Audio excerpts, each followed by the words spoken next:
நாமக்கல்ல 45 பேர் பாதிக்கப்பட்டு மருத்துவமனையில் சேர்க்கப்பட்டது.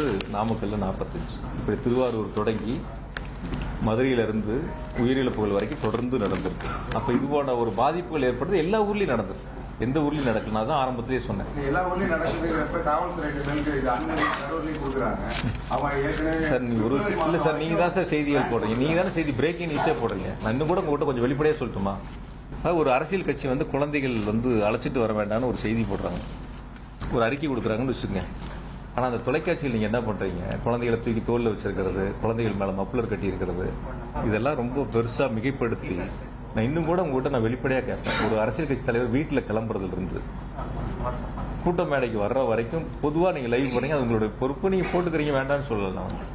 அது குறிப்பிட்ட நேரத்துக்கு அவங்க வந்தாங்களா, எத்தனை மணிக்கு அனுமதி கேட்டாங்க, எத்தனை மணிக்கு வந்தாங்க, என்னங்கிறது அந்த செய்திகளே அந்த நேரங்களில் யாருமே போடலை. பொதுவாக ஒன்று ரெண்டை தவிர அந்த செய்திகளை தான் முன்னெடுக்க பார்த்தீங்களே தவிர, அந்த குழந்தைகள் இருக்கிறத பெருசாக காட்டுறதுக்கு தான் முன்னெடுக்க பார்த்தீங்களே தவிர, இன்ச்சு பை இன்ச்சா நகர்ந்து வாங்கணும்னு சொல்லி போட்டீங்க.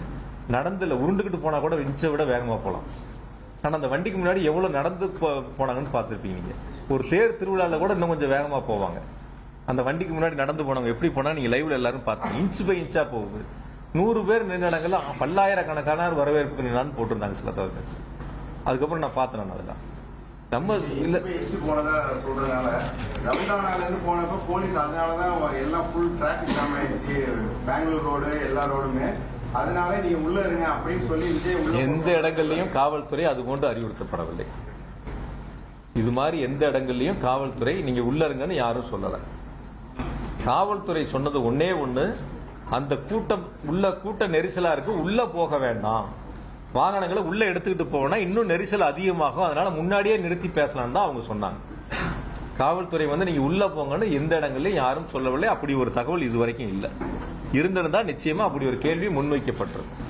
அதனால நீங்க தொலைக்காட்சிகளா இருந்தாலும், லைவ் பண்றவங்களா இருந்தாலும், சோசியல் மீடியாவா இருந்தாலும் இருக்கக்கூடிய சூழலை யதார்த்தமாக சொல்ல வேண்டியது நம்முடைய கடமை பொறுப்பு. இப்ப தம்பி கூட கேட்டாப்ல இந்த மாதிரி வருதுன்னு சொல்லி, பாசிட்டிவ் 100 இருக்கு, நெகட்டிவ் 10 இருக்கு. அந்த நெகட்டிவ் அரசின் மீது காழ்ப்புணர்ச்சிகரமாக சொல்லக்கூடிய கருத்துக்களா கூட இருக்கலாம், அல்லது 1-2 அது சரியா கூட இருக்கலாம்.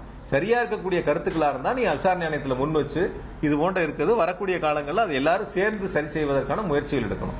ஆனால் என்னை பொறுத்தவரை நான் சொல்வது, மீண்டும் ஒரு முறை உங்களிடத்தில் இறுதியாக சொல்வது, ஒரு அரசு என்பது பாதுகாப்பு கொடுக்கும், கேட்கக்கூடிய இடங்களுக்கு அனுமதி பரிசீலித்து கொடுக்கும்.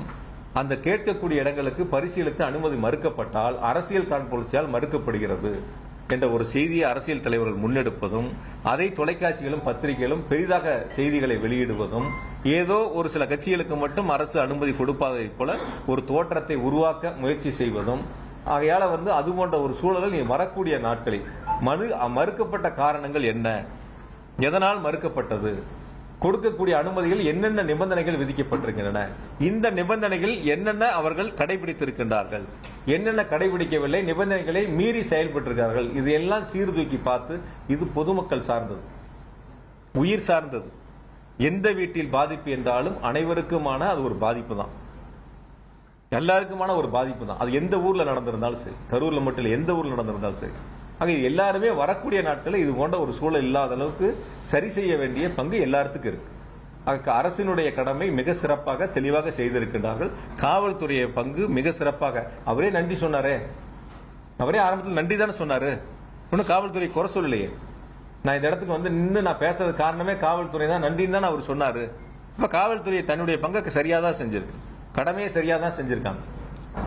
அந்த இடங்கள்ல இருக்கக்கூடிய குறைகளை எடுத்து சொல்ல வேண்டிய கடமை பொறுப்பு இருக்கு, சரி செய்ய வேண்டியது அந்தந்த அரசியல் கட்சிகளை சார்ந்தவர்களுடைய கைகளில் இருக்கின்றன. அதை வரக்கூடிய நாட்களில் சரி செய்ய வேண்டும். ஆக நான் இன்னைக்கு அழைத்ததில் நீங்கள் கேட்ட கேள்விகளிலும், குறிப்பாக என் மீது சொல்லப்பட்ட புகார்களில் நீங்கள் வைத்த அந்த புகார்களுக்கு நான் தெளிவான விளக்கங்களை சொல்லியிருக்கேன். எனவே நான் நேசிக்கக்கூடிய, எங்கள் தலைவரால் கொண்டு வரக்கூடிய திட்டங்களை செயல்படுத்தக்கூடிய, நான் போற்றி வழங்கக்கூடிய என்னுடைய மாவட்ட மக்களாக இருந்தாலும், என்னுடைய தொகுதி மக்களாக இருந்தாலும், நாங்கள் இணைந்து பணியாற்றக்கூடிய, முன்னெடுத்திருக்கக்கூடிய அத்துணை பணிகளையும் மக்களுக்கு நன்றாக தெரியும். ஆகையால ஏதோ ஒரு சில அரசியல் இயக்கங்கள் காழ்ப்புணர்ச்சி காரணமாக நடந்திருக்கக்கூடிய தவறுகளை அரசின் மீது திசை திருப்பதும், அல்லது தனிப்பட்ட என் மீதோ அல்லது மற்றவர் மீதோ திசை திருப்பும் முயற்சி என்பதும் ஒரு தவறான செயலாகும். அதற்கு யாரும் துணை போக வேண்டாம்.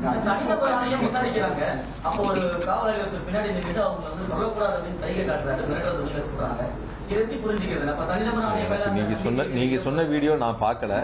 அது எந்த இடத்துல நடந்துச்சுன்னு எனக்கு தெரியல. அப்படியா எனக்கு அப்படி இருந்துச்சுன்னா நீங்க எனக்கு அனுப்பிச்சு விடுங்க. நான் காவல்துறை காவல் ஆய்வாளர் இது மாவட்ட காவல் கண்காணிப்பு அனுப்பிச்சு விட்டு அது யாருன்னு பார்க்க சொல்றேன். அஜித்குமார் கொலை வழக்குல வந்து தமிழ்நாடு முதலமைச்சர் உடனே சிபிஐக்கு மாற்றினாங்க. இது வந்து அதே மாதிரி நிறைய சந்தேகங்கள் உடற்கூறு ஆய்வு அவசர கதியில் செய்யப்பட்டது. இதை சிபிஐக்கு மாற்ற சொல்லி சார் அது சம்பந்தமானது எல்லாம் நேற்று தெளிவா அரசு கூடுதல் தலைமைச் செயலாளரும் ஏடி சீஃப் சார் உள்ளிட்ட அரசு துறை செயலாளர்கள் எல்லாம் தெளிவான விளக்கங்கள் கொடுத்துட்டாங்க. மிக தெளிவான விளக்கங்கள் நேற்று முழுவதுமாக கொடுக்கப்பட்டிருக்கின்றன.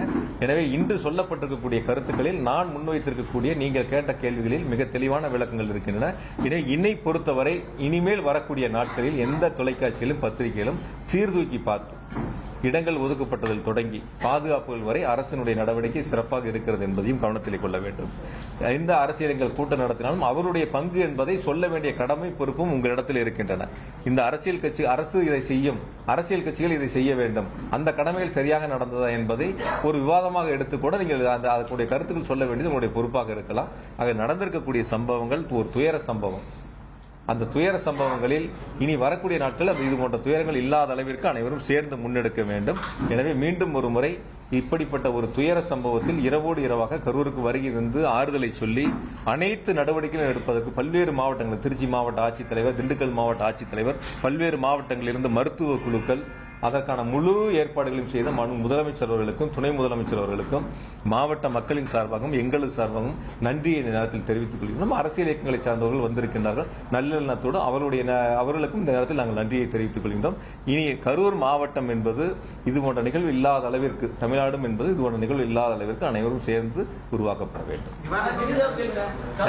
நிவாரணத்தை பொறுத்த வரைக்கும் சில நேரங்கள் நேற்று கூட வந்து சில நேரங்கள் சொன்னாங்க, பாதிக்கப்பட்ட அந்த கரூர் மாவட்டத்தில் 41 பேர்ல 10 பேர் வேறு மாவட்டங்கள், கரூர் மாவட்டத்தை சேர்ந்தவங்க இறந்தவங்க 31 பேர். 31 குடும்பங்களுக்கும் நாங்களே நேரில் சென்று இரங்கலை சொல்லி அவர்களுக்கான அந்த உதவித்தொகை முதலமைச்சர்கள் கொடுத்த 10 லட்சம் ரூபாய்க்கான அந்த நிதி உதவியை வழங்கிவிட்டு வந்திருக்கின்றோம். உங்கள் தந்திவன் தொலைக்காட்சியில் தெனாலிராமன் தினமும் மாலை 6 மணிக்கு காண தவறாதீர்கள். தவிர்க்க முடியாத தம்ப்நெயில்ஸ், கலக்கலான கண்டென்ட்ஸ், சினிமாவும் சீரியஸ் பிரச்சனைகளும், பல வருடங்கள் இடைவெளி கலகலப்பும் கைகலப்பும்,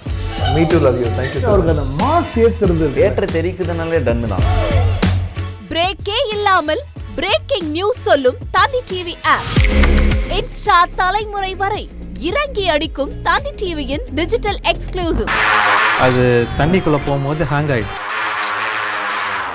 உங்களுக்கு விஜய் சார் எந்த அளவுக்கு ரொம்ப பிடிக்கும்? Of course, Malayalis are huge Vijay sir fans. ரெண்டு பேருமே ரொம்ப பிடிக்கும் எனக்கு. தந்தி டிவி ஆப்பை இலவசமா டவுன்லோட் செய்யுங்க. ஃபாலோ பண்ணுங்க, சப்ஸ்கிரைப் பண்ணுங்க, என்ஜாய் பண்ணுங்க.